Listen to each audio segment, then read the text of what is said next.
আপনি কিন্তু চাইলেই আপনার পুরনো টি শার্ট দিয়ে খুব সুন্দর একটা কুশন কভার তৈরি করতে পারবেন। এজন্য প্রথমেই আপনাকে আপনার পছন্দ মতো একটা টি শার্ট চুজ করতে হবে। তারপর আপনার কুশন কভারের সাইজ অনুযায়ী এটাকে চারপাশ থেকে মেপে নিতে হবে।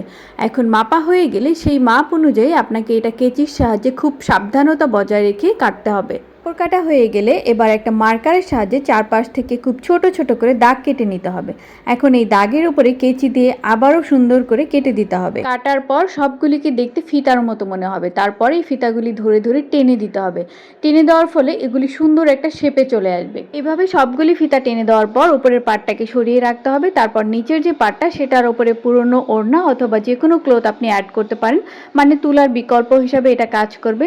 তারপর যে সরিয়ে রাখা পাটটা সেটাকে উপরে বিছিয়ে দিতে হবে। এখন নিচের একটা ফিতা আর উপরের ফিতাটাকে টেনে বেঁধে দিতে হবে।